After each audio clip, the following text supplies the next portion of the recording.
Hello everyone, so today I'm going to do a tour of the Sidewalk garden. It's starting to look really beautiful right now. It was a little neglected this spring because I didn't have a lot of time to take care of it or weed it or start any annuals. So I had to do some work later in the season, but I hope you appreciate all the flowers. So let me jump right into the plants. Like this one right here, this is Eryngium Yuccafolium, which I started from seed, winter sowing method, and it is so cool. Also, huge pollinator attractor. I don't know if you can see the bees on it. So it has these interesting leaves. They do look like yucca leaves, although this is not related to yucca at all. And then from the rosette, you get these thistle-like flowers. They're very interesting and very architectural. Now the next plant is this Euphoria marginata. Actually last year this whole garden was full of Euphoria marginata. I definitely downsized it because it kind of took over, and that's what it tends to do. If you decide to grow this plant, definitely keep that in mind. And then of course the phlox are starting to bloom. This is Franz Schubert. A lot of the phlox that I have definitely suffered from the heat that we've been having, and I have been watering this sidewalk garden a lot more this year because it's just been so hot, and many plants did suffer, like the dahlias. I'll show you a little later. They look so rough. Now I planted a few new plants here just to plug in the holes that I had here.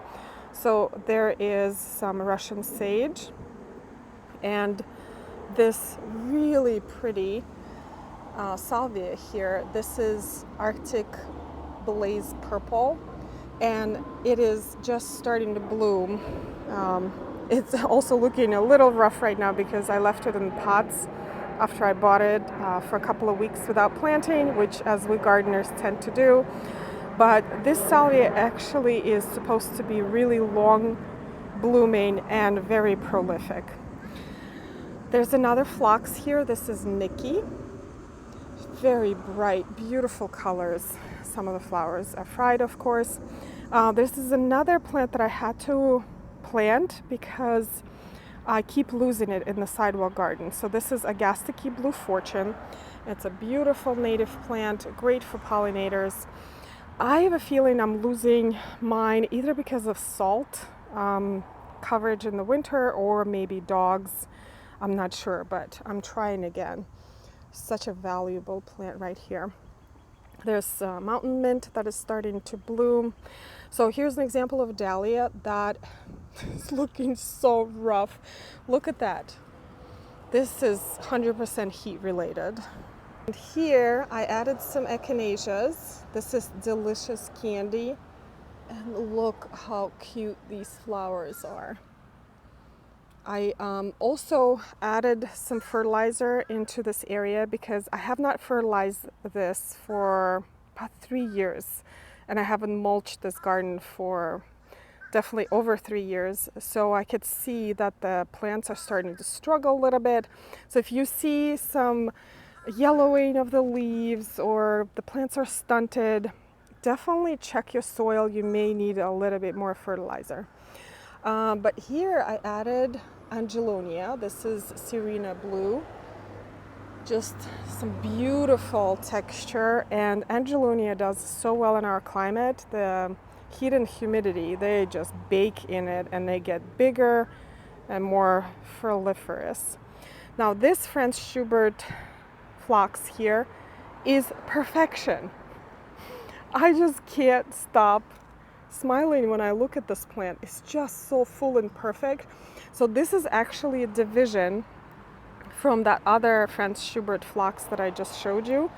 Look how healthy it is. Ah, I love it. And then once I cross over to the other side, I will talk about the other side of the sidewalk garden. I actually left that space vacant right there. I'm still working on it. I will do a follow-up video on what I'm planting right there. But this part is starting to look really good with the elephant ears, and look how pretty it looks with the health strip too. Anyway, moving right along here, this is baby Joie, which is a shorter Joie pie weed. So you can see the regular one is right there on the other side. This one is a lot shorter. Normally it doesn't get more than 4 feet tall. This one is more like 5 feet. Not sure why, it's very happy here. And this is switchgrass Shenandoah. I'm just loving this combination right here. I've had it for years. I just love the stems on this Joie pie weed with the foliage of Shenandoah. You see how they're talking to each other. By the way, I will occasionally pause this video because it is a rush hour and the traffic is starting to get a little heavy. It can get kind of loud. This little spot right here, I really like with the little blue stems. This is called Standing Ovation. And I've planted Standing Ovation at my other projects, but I don't have this variety in my own garden, so I decided to plant them. I just love this grass. And this is Monarda or Bee Balm Blue Moon. That color is just so beautiful to me. Calamintha nepeta is blooming, looking beautiful right now. The liatris is starting to bloom. And there's some more of the Russian sage, some more of the eryngium. And I do have a repetition all throughout the garden, and that is kind of one of the big things in garden design is repetition. You just have that cohesion of color and texture. So right here, I just wanted to show you, this is a very interesting milkweed. Not a lot of people grow this milkweed. This is Asclepias V Salada. First of all, it's white in color, and I love the foliage. That fine texture kind of reminds me of my favorite plant, Angelonia. But this blooms in white and blooms in the summer. I started it from seed as well, winter sowing method. And there is some Gara right there. And over here, what we have is Verbina Hasta, which is a really, really cute verbena. Also pollinator attractor. And I love these little skirts on this plant. And I bought actual plants a couple of years ago, but this plant does seed. It doesn't seed super aggressively, but from just the spot you could tell. I bought 5 plants, and now they're kind of started seeding over there. And then there's Verbena bonariensis right next to it. Verbenas in general, huge pollinator attractors. I don't know if you can see all the bees on it right now.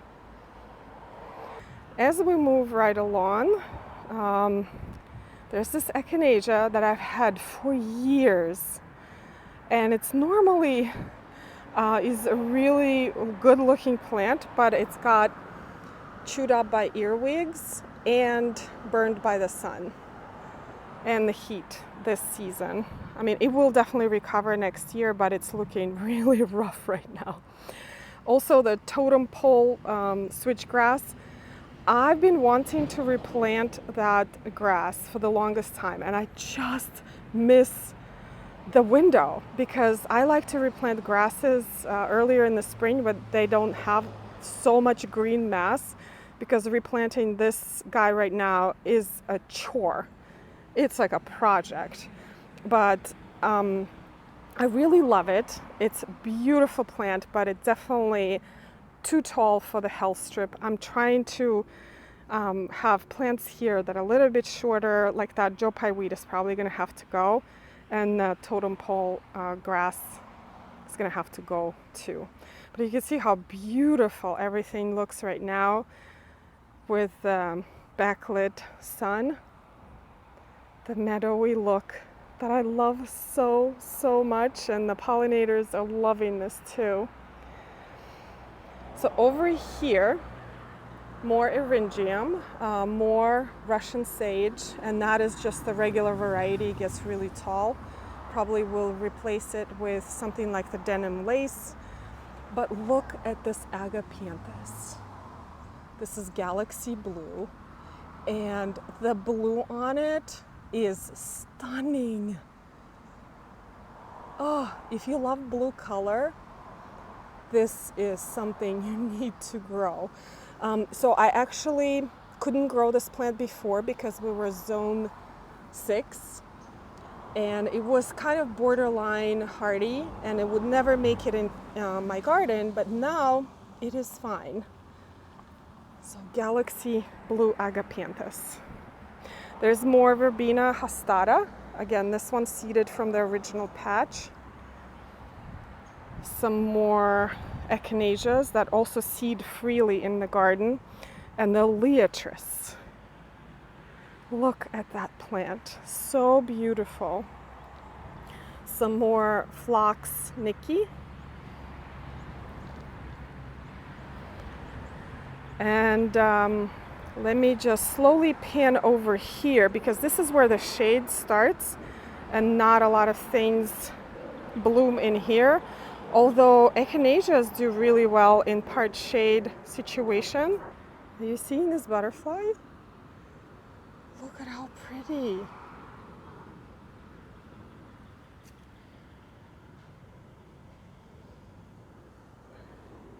I love the magic of pollinators in this garden. Anyway, Echinacea does really well in part shade and also dry locations. As I mentioned, I was watering this health strip a lot more because of the heat wave, but normally I would water it maybe once a week, and Echinaceas don't mind it at all. Also, the Russian sage does really well in kind of a drought situation, but they need more sun. Let me show you the Veronicastrum. This is Fascination, and it has that very light kind of lilac color, also covered in pollinators. It is one of the most favorite plant. It is kind of on its way out. You could see the spent blooms. But here I just have the regular Veronicastrum.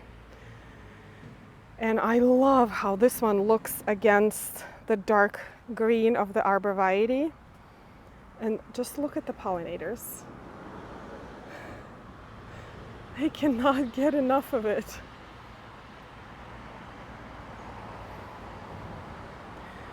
Now this patch right here has been severely damaged by deer. They kind of did a Chelsea chop for me that I didn't want. So you could see all of this was chewed up by deer. And this is just a regular phlox, wild phlox that you would find in the fields. It's a native plant. And I love the colors. I planted few of the big blue Salvia here. These are awesome annuals for pollinators. Again, you could see the bees are kind of all over it. I love that color combo too, with a little bit of Echinacea, a little bit of the phlox, and the blue of the big blue Salvia, and some of the purple of the Monarda. These Echinaceas here I actually added. This is Ruby Star. Ruby Star a little bit taller than your regular Echinacea, and I love that. I love those graceful, taller flowers. And you can see the balloon flower in the background, that beautiful blue. Balloon flower is really pretty, but they don't age really well. You can see the spent blooms look kind of, I don't know, gotta clean them up. I have another Veronicastrum right there, kind of propping it up with that support. Madame Julia Carvin Clematis is kind of hanging on. It was just full of flowers just a few weeks ago, but now you could only see the few.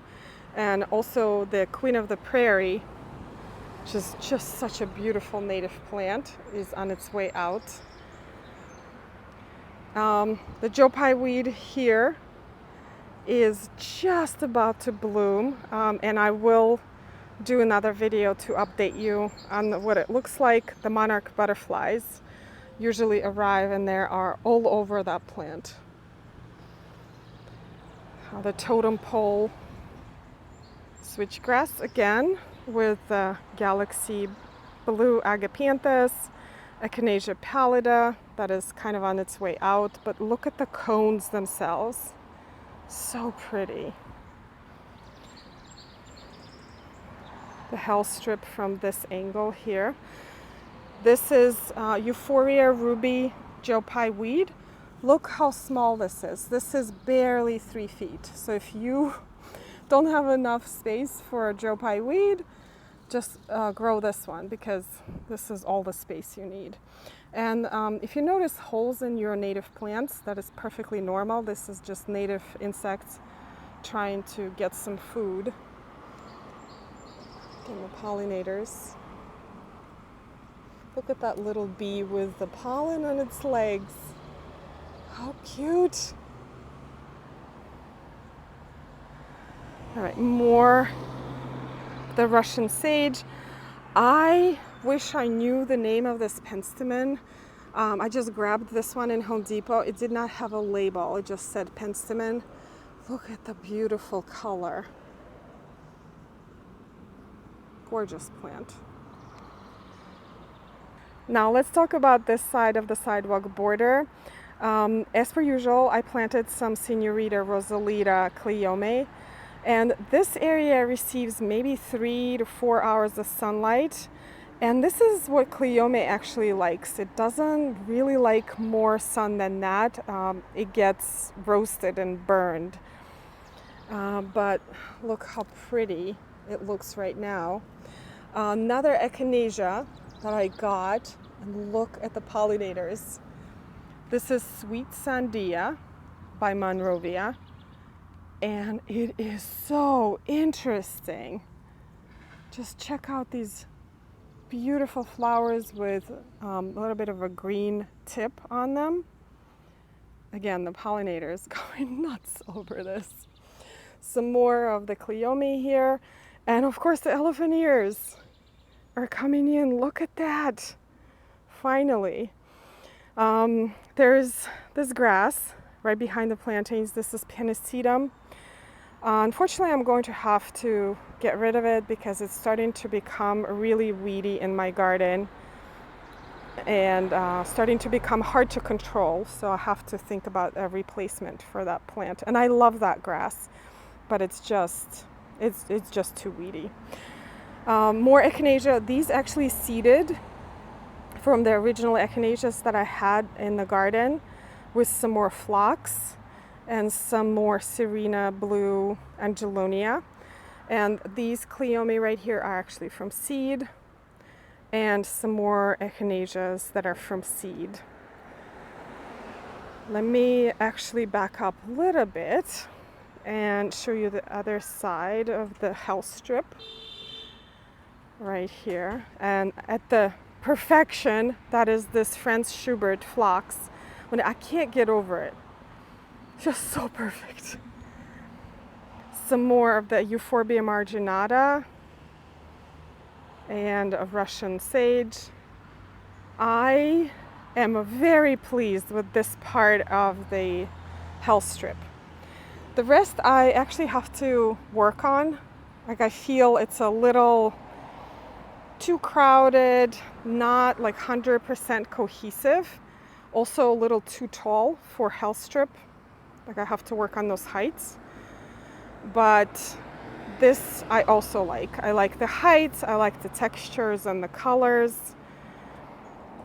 I'm very pleased with this side of the sidewalk garden. But you know, gardens are never done, and that's the fun of it, because we're always work on it and we're trying different combinations of plants and see what works and what doesn't.